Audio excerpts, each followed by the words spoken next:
Je ne sais pas si j'ai une méthode, mais je pourrais dire que je qualifie mon travail comme du théâtre de recherche, dans le sens que je pars souvent de très peu de choses, d'une préoccupation, d'une, pas dire thématique, mais j'aime plus ou moins le mot. Et là, je vais convier beaucoup de gens, des créateurs, un auteur ou une autrice, évidemment, des concepteurs, des conceptrices, des acteurs, actrices, même des fois des gens de l'extérieur, à des labos de recherche. Et on crée du matériel. Donc, le scénographe construit une installation dans laquelle on va faire des improvisations.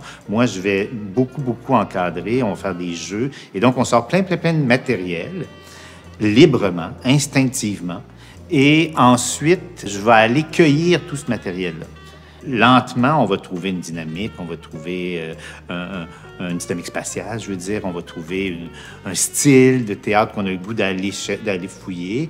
Et là, les choses vont commencer à se préciser. On va rentrer dans un processus peut-être un petit peu plus normal où l'auteur va écrire le texte, le scénographe va faire la scéno, le vidéaste va faire les vidéos. Mais c'est toujours comme en étapes. J'ai eu un choc comme metteur en scène, un vrai choc positif, là, lors des coups de théâtre il y a très longtemps. Et c'était un spectacle d'Alain Platel, c'était un spectacle flamand qui s'appelait Mère et enfant. Et là, c'est un spectacle très éclaté, qui jouait beaucoup sur le danger. Il y avait un rapport parent-enfant, il y avait des vrais enfants en patin à roulettes avec des couteaux. Tu sais, il y avait une espèce de carnaval sur scène complètement dangereux et fascinant.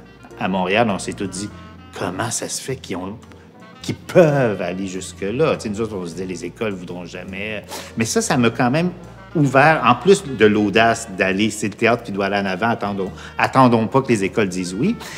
Aussi, ça ouvrait tellement de possibilités en enfance-jeunesse, ça ouvrait des possibilités de contenu, parce qu'il y avait des trucs très tabous qui étaient dans le spectacle. Ça ouvrait toute une liberté formelle. Pour moi, faire du théâtre pour adolescents, c'est les artistes qui, avec ce qu'ils sont, ont envie de s'adresser sincèrement aux adolescents. Ce que le Clou fait, je crois, c'est d'offrir des paroles audacieuses d'artistes aux adolescents.